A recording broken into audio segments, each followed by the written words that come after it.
Hey guys, it's Evan. Happy Martin Luther King Day 2025. Hold on. Thought you'd find this entertaining. Okay. This is Connie. Say hello to Connie. Hey, happy Martin Luther King Day 2025. It's Evan with Evan K Exotics, and today's video is going to show a lot of different snakes. So if you're interested in true red-tailed boas and all sorts of different types of ones, you're going to see quite a few of them today. This is a video about the aberrancy and ladder tailing in true red-tailed boas. And basically, in my group of Guyana boas, I have quite a bit of ladder tailing and aberrancy in their patterns. And I wanted to kind of talk to you about some of the things I see with some examples. And I wanted to kind of globalize it and generalize it into some things about aberrancy and ladder tailing with boa constrictors in general. So I guess the first thing I will tell you is that this is Connie. And Connie is the mother to all but one of the animals that I'm going to be showing you today that are aberrant. And I'm going to show you one that is completely unrelated to my other stock that's a different type of aberrancy. But what I would tell you is kind of my understanding of aberrancy is evolving, and I've had some surprises and things with the litters that I've had.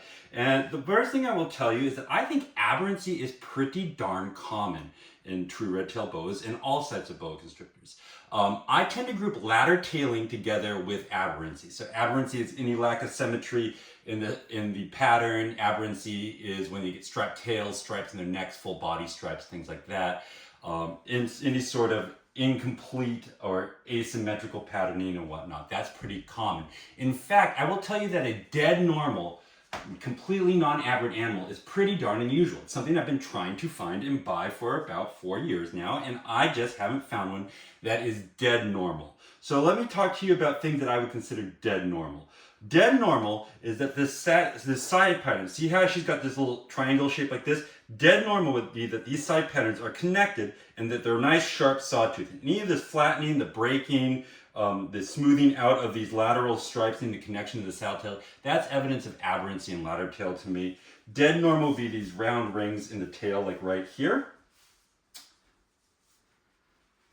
Right here, these are pretty normal rings like that. I don't actually have a really good example of a normal one right now. Other things would be that if you look at them right here, they'll be nice and symmetrical. Boom, boom, boom, boom, boom. The pattern will just be completely even. So that is an example of things that I would consider dead normal. And it's to some degree, aberrancy just happens because it's much more likely that something's going to be not perfectly symmetrical, not perfectly even, not perfectly regular than it is to be aberrant, just by laws of statistics. So I think a lot of this aberrancy you're seeing is polygenic, meaning that there's a bunch of different factors running into it. But there are also types of aberrancy that we know are genetic and inheritable in different forms, like Parsons, Guyana boas, Key West boas, Roswell ladder tail boas. These are all things that create ladder tailing in their heterozygous form, their single allele site.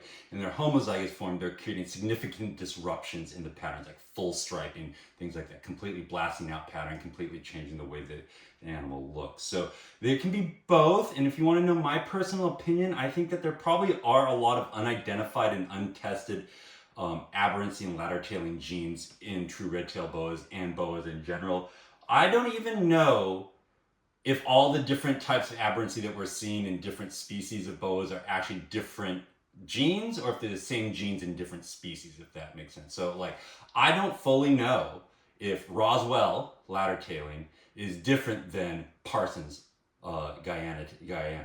They probably are. I just don't know that. I don't know that anybody's actually tested that. Like, meaning, if you took a Roswell ladder tail and bred it to a Parsons ladder tail, would you get superforms? That would answer whether it's the same thing in different species. Like, there is some, I believe actually Roswell might have come out of Suriname boas. I don't know. I'm not a historian on that. But the point being is I think that people run across a lot of aberrancy. You will see a lot of aberrancy in different lines of boas. You will see a lot of aberrancy in like Fudo lines. I've seen it a lot.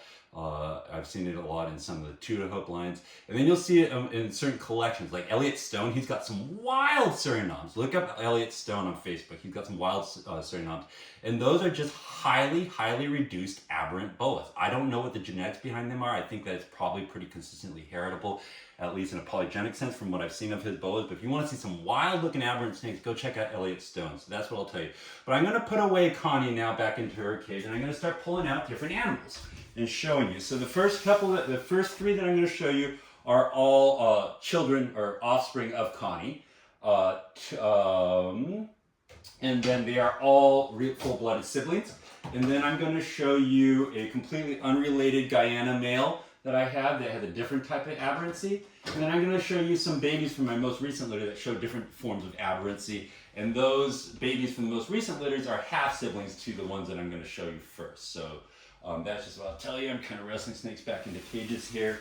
And guys, I'm going to be pulling snakes out of racks. Don't freak out. I'm just having them in there to make it easier and quicker for me to film. That's not where they live. So I'll just put that up there. So let me do a little bit of a camera change out here. I'm going to have to spin this around. I'm going to have to spin this around. Move this. I got a new tripod and light, so hopefully everything gets a little better for you in terms of how these look. But let's see. And then bring this down here.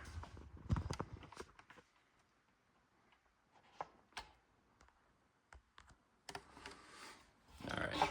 Let's see if I can. Sorry, just trying to figure it out.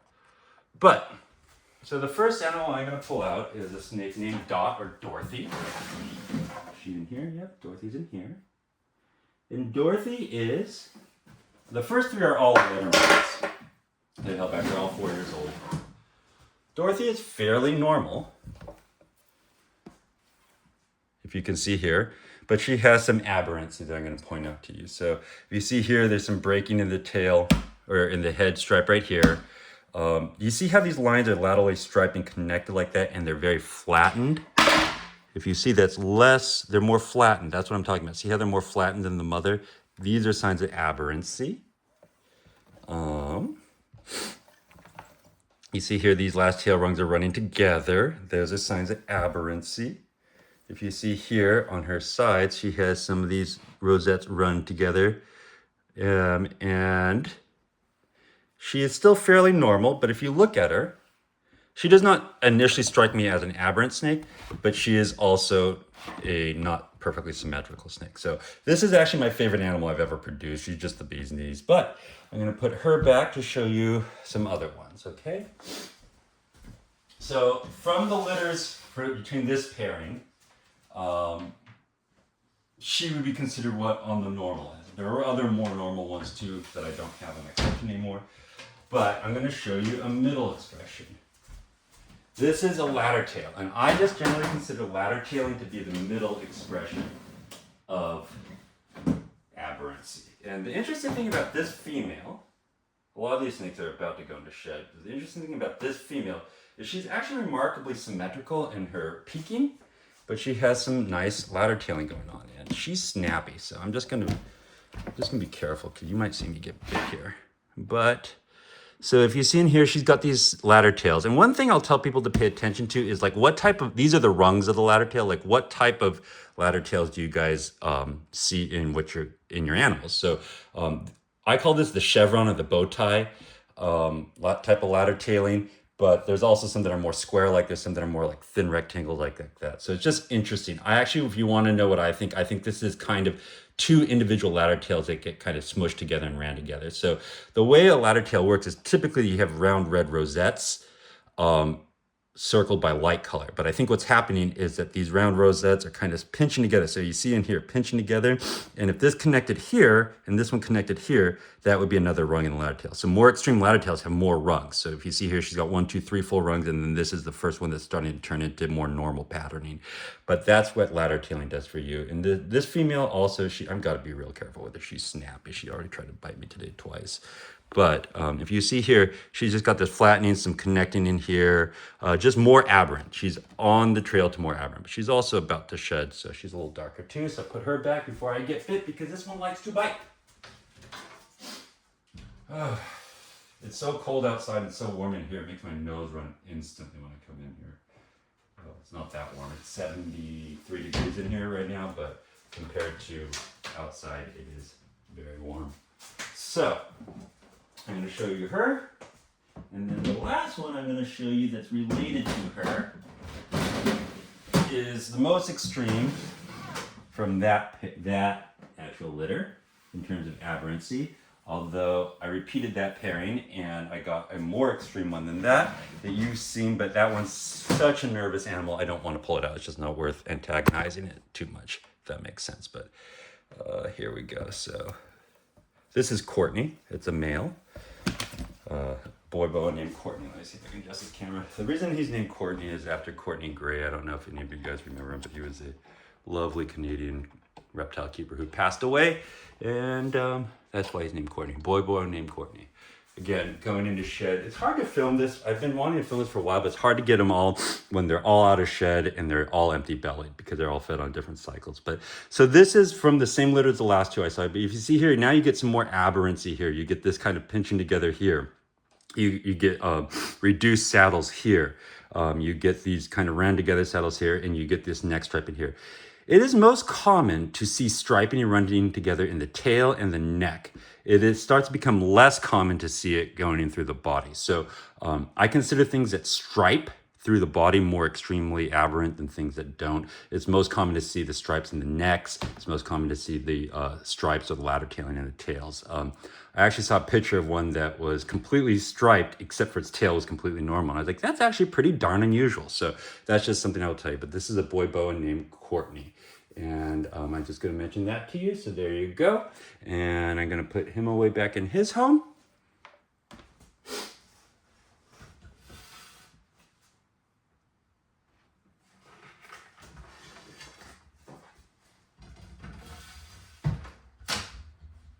And I'm going to pull out some babies. These are all from my most recent litter.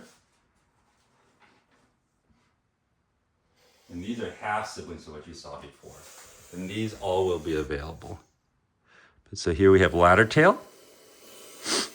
Right here we have ladder tailing. Reduced count. Some running together. Ah, I got bit. That happens. So here you go. I hope you appreciate this video because I just got smoked. So here we go.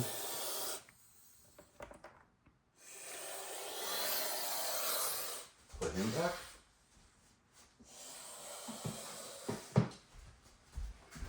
Put a glove on so it doesn't turn into a horror movie.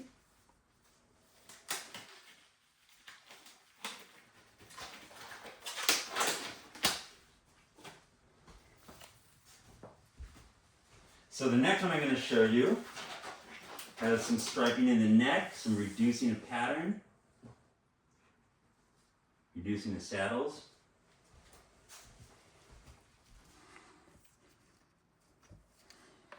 So striping the neck. These are really colorful. I don't know if it's going to show up on camera, but they're very, very colorful animals. But if you see, it's got all these secondary markings. It's got this funkiness in the tail. Like that. So nice long tail. But this is actually a pretty normal tail, except for the top part where it's got this extra white. But I don't know if you guys can see that. But this is along the line of Aberrant, one of the more aberrant animals that came out of that litter. And I'll show you the most aberrant animal that came out of that litter.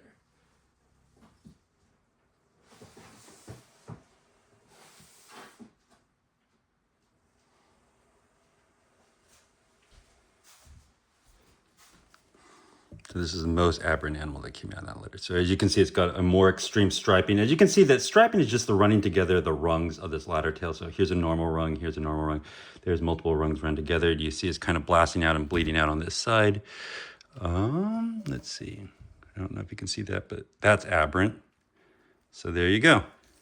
That's aberrancy in Guyana boas. So this is not something unique to Guyana locality. It's not something unique to true red-tailed boas. You'll see a lot of aberrancy in animals in general if you start paying attention to boas, and it's kind of mind-bending. But I hope that gives you a good overview of some things you might see with your boas and patterning and whatnot. And it's one of the things I really love is breeding things that aren't known to be genetic. They're polygenic, or they might be an unknown gene. It's much more of an open-ended question of what you're going to get at the end compared to a morph, and that's what I love. So I hope that was a good overview and show you some things that you might find interesting. Take care. Bye-bye. Hey guys, sorry for the odd cut. I forgot to pull this one out and show them to you before I ended that video, but I'm just going to clip them together. But this is a completely unrelated aberrant animal to the rest of them, and as you can see, I hope you can see, it's a very different form of aberrancy. It's got a much more open saddling, much darker contrasting.